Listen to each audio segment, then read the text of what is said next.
So how exactly did Disney fail Star Wars? Let's start right back to when Disney bought out Star Wars, when Disney dealt with the expanded universe by making it no longer canon. Not everything in the expanded universe was great, so it may have been justified somewhat. However, there was so much potential, and a fan base was invested in this universe. To say that it's no longer canon would then push that audience away from returning, therefore not having a high regard for Disney, rather disliking the franchise's new owners. Adding more to this is that the media and even Star Wars have claimed that throughout the years, it has called the audience toxic, sexist, and hateful.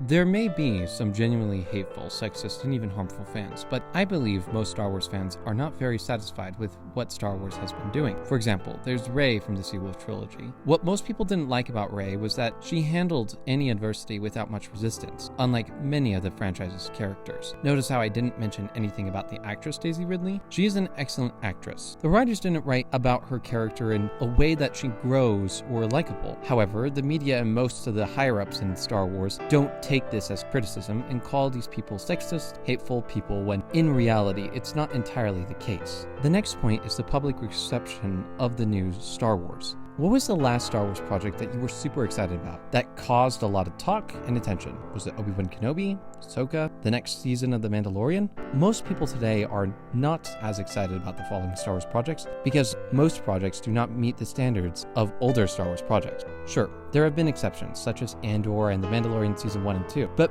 based on my experience, the majority have been missing the mark. People agree. As in the recent trailer for The Acolyte, there were 500,000 dislikes compared to only 180,000 likes. People are not excited about the recent trend, as most Star Wars projects were unsatisfactory. Therefore, they do not want to continue supporting until Disney changes the formula. Another issue that plagues Disney Star Wars is the use of cameos, or nostalgia, baiting the audience. There have been many times in a Star Wars movie or show that Disney decides to show your favorite character or a reference to another scene that would then make its way into a show or a movie. Such references would be when there was Anakin Skywalker in Ahsoka, or that little cameo of Pondo Baba and Dr. Evison in Rogue One: A Star Wars Story. Remember the guy who had his arm cut off by Obi-Wan Kenobi in Star Wars: A New Hope? New Star Wars often relies on these, hoping fans will be satisfied with the reference despite the many shortcomings in its story. Then there are the characters in the new franchise, which have left the audience wanting more. For example, let's examine Finn from the sequel trilogy. He was a stormtrooper who forgoed the First Order and then joined the Resistance, and later, the other films suggested that he was Force sensitive. It is quite an interesting premise for the character. Yet there are no developments in this character's attributes. There was no plan or set path for this character,